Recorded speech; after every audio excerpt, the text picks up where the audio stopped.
You all know someone who has experienced or personally have experienced depression, anxiety, trauma, or addiction? Raise your hands.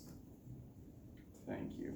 All right, so magic mushrooms, or formerly known as psilocybin cubensis, as seen here, are a hallucinogenic plant which has profound effects on one's mind and their brain chemistry. This medicine has been used in many cultures around the world and is very central to their culture. Unfortunately, it is illegal here in the US. So actually, many studies are being done currently about the viability of magic mushrooms as a medicine, and so far it's looking pretty good, but again, it is illegal. And speaking from personal experience, I may have dabbled in the past with some magic mushrooms and have experienced both the good effects and the bad as well. I can say that personally, magic mushrooms have been a large proponent of me overcoming my own anxiety and depression. So in today's TED Talk, I'd like to talk to you all and convince you, hopefully, that magic mushrooms should be legalized. So first, I'll be talking about the ineffectiveness of synthetic drugs in comparison to magic mushrooms.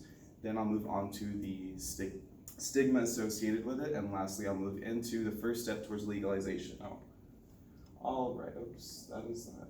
Okay, so first off, I'll be talking about the ineffectiveness of synthetic drugs and why magic mushrooms do a lot better or more effective. So, in a study, according to Dr. Robin Carhart Harris, he's the head of Center for Psychedelic Research at Imperial College London et al., his analysis in Psychopharmacology on November 8th, 2017. In a study with 20 patients with severe treatment-resistant depression, they were all treated with a small dosage, a microdose of mushrooms. And a microdose, just so for those of you who don't know, is an insignificant amount. It's in the microgram range, and these don't elicit psychoactive effects. So in that study of 20 people, 13 of the 20 showed signs of remission after 5 weeks. And not only did they show signs of remission, but they kept that long term, as well as not seeking out any form of other treatment like proposed synthetic antidepressants or and alongside that, there were little to no adverse effects. So these mushrooms are also effective in smoking cessation. So in another study, according to Dr. Michael P. Wagenschutz, his meta-analysis, and he's from NYU's Department of Psychiatry on August 24th, 2016, and a study with 15 people, they were all treated with a culmination of cognitive behavioral therapy alongside administering mushrooms, and 12 of the 15 participants abstained from smoking 6 months after. 10 of the 15 abstained a year after, and 9 of the 15 abstained 1.5 and beyond years afterwards. Wagenschutz continues to say that such results are unheard of in smoking cessation. So again, compared to like the patch or compared to any other forms of treatment, mushrooms seem to be pretty effective. And lastly, I'd like to talk about its effectiveness in treating OCD, or obsessive compulsive disorder.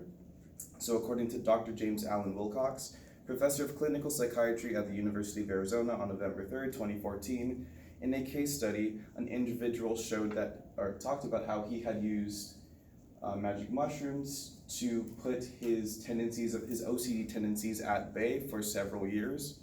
So with all this evidence, it's kind of clear that they are pretty effective and they don't carry as much of the adverse effects versus synthetic drugs. All right, so now I'll be moving into magic mushroom stigma and how they're depicted negatively. According to Valerie Casala, in an interview on May 22nd, 2019, she believes that they just make you hallucinate. They are often associated with hippies, and that they serve no purpose other than making you trip out. According to the Beckley Foundation, in 1970, Nixon introduced the Controlled Substance Act, which basically made a bunch of substances illegal, psilocybin being one of those.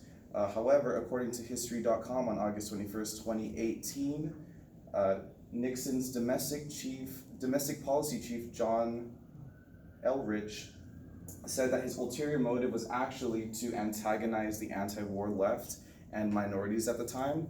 So rather than drugs being not helpful or being just bad for society, it was more so to target those people. So that goes into part of that stigma. And alongside that, so with that, the U.S. Department of Justice's site claims that magic mushrooms are a Schedule I substance, meaning that they have high potential for abuse and have no health benefit, which again, that should be combated. All right, so now that I've talked about the negative stigma, it's time to move on to the first step into getting it legalized. All right, so the first step of legalization becomes decriminalization. Similar to Denver, Colorado, they have been kind of the leading front in decriminalizing these substances such as marijuana, and they were the first city to decriminalize mushrooms. So likewise, it is imperative that we get it onto the ballot, and currently there's an initiative to get magic mushrooms decriminalized on the 2020 ballot, and in that, according to Kyle Yeager on May 6, 2019, that initiative would also include a review board in terms of dosages, treatment, and further reform. Okay, now that I've touched upon the first step into legalization, it's time to wrap this up. First, I talked about the ineffectiveness of synthetic drugs versus magic mushrooms. Then I touched upon the stigma of magic mushrooms, and lastly, on the first step towards legalization. So clearly, magic mushrooms are very viable as a medicine in today's society and culture, and everyone do your part. Make sure that in the 2020 election, you vote yes on magic mushrooms for medicinal use. Thank you.